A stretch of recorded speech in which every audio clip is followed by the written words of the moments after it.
The myth that omega-6 fats cause inflammation has been debunked for many years.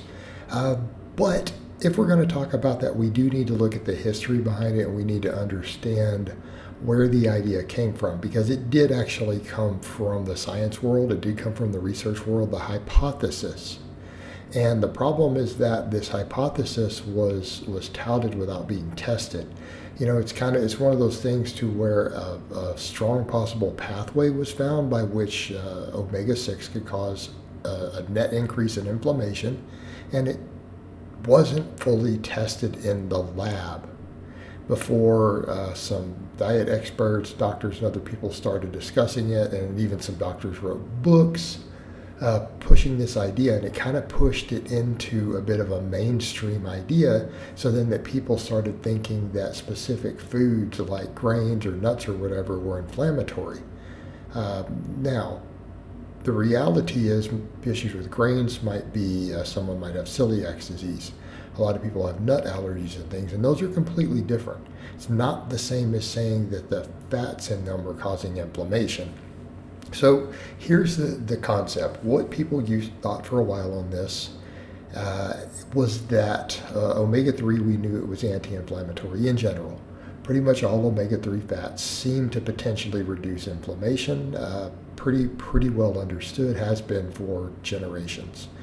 There was a lot of ambiguity on omega-6 because there were some that appeared to have anti-inflammatory properties and one that seemed to have an inflammatory property, a very strong one. Okay, but the problem with that is that the majority of omega-6 is not the one that causes the inflammation, but they in theory can convert to it, and this is where it gets tricky. The one that causes the inflammation is called arachidonic acid. Okay? Now, you don't find arachidonic acid naturally, generally in plants. You usually find it in things like eggs are a perfect example, right? Eggs have some arachidonic acid. So you find it in some animal source foods, but again, it may not be in large amounts. If they're low-fat foods, it's still not going to be that significant. And it is something our body needs a little bit of. And just like with EPA and DHA, guess what? Your body can convert the other fats into it. So what ends up happening, if you are not consuming EPA or DHA and you consume enough ALA, your body will make them. And this has been demonstrated. People forget that when they bring this up. They're like, but it only makes very small amounts. Well, we only need very small amounts for health. You don't have a lot of uses for those fats. Okay? We don't need large amounts to optimize health. So it makes sense that when we convert them from other stuff for minimum needs for health, it's going to be a small amount. Well, the same is with arachidonic acid. Okay, so ALA can be converted into EPA and DHA, but linoleic acid, can be converted by the body into arachidonic acid in very small amounts. What they didn't know when this hypothesis came out was that it was small amounts, right? They didn't know it was particularly small amounts. So the idea was that, oh man, all these polyunsaturated fats that are omega-6 are inflammatory because they can convert into arachidonic acid. And if they do so at a high enough rate, the net effect could be, an entire cascade of inflammation in the body. Okay, that was the theory. And there are some people I've caught. Sometimes you'll see some writings or whatever, people who haven't caught up. But what did we later find in the lab? Well, when they started measuring net effect, because what you have to think about when you think of things like inflammation, inflammation, anabolism, catabolism, a lot of these different processes, they're always mixed from what we do.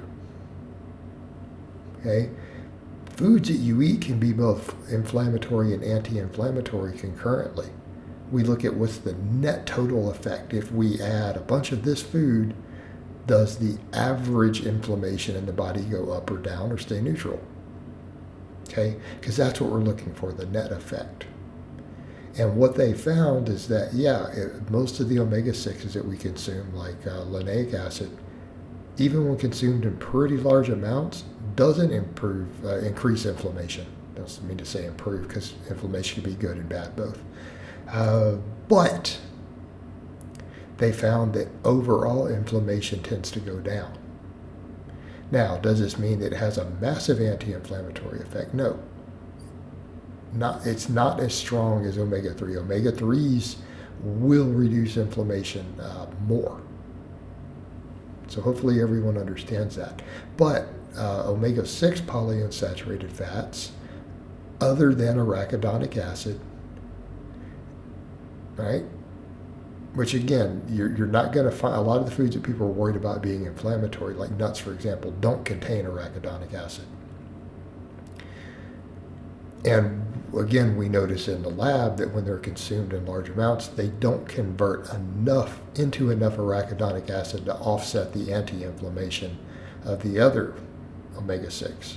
So what ends up happening, the net effect is lower inflammation. Okay? And we also know that things like insulin sensitivity can be improved by polyunsaturated fats. Okay? Perfect example. So they're still overall one of the best fat sources you could be consuming. Okay?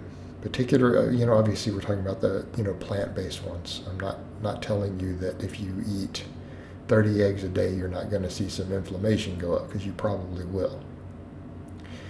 And yes, I'm fully aware the 30 egg a day diet is a thing from the bodybuilding world. It's been around since the 60s. But I digress. Back over to the topic. This is a perfect example of how something can be theorized, it can be a hypothesis that gets pushed into the mainstream prior to doing extensive testing in the lab to see what's really going on with it. Okay, this is a perfect example. And still to this day, in spite of the fact that if you Google it, you go look at any medical review on it, nutrition research site, even put out by universities that do the research, registered dietitians, you'll find that they'll tell you, omega-6 polyunsaturated fats are actually slightly anti-inflammatory in their total net effect. Okay? They'll tell you that. But then you'll sometimes see other things that you read that are not anywhere near as current. You'll even see it in a news story. You'll even see occasionally a doctor or someone mention, the potential for inflammation. But it's been debunked, right? It's been debunked. And it's always fascinating to me when you'll see like an MD do that, who didn't step back before they made the statement and say, maybe I should double check what the current literature says on this. Okay? Because keep in mind, the other was not, hey, we have a bunch of research showing it, researchers say. No, it was a theory, a hypothesis. Okay? That's what it was. That had not been really deeply tested yet. And once it was, it turned out, hey, this isn't true. All right, guys, but that's really all I have to say on that today. I hope it's been informative, and I'll talk to you guys and gals next time.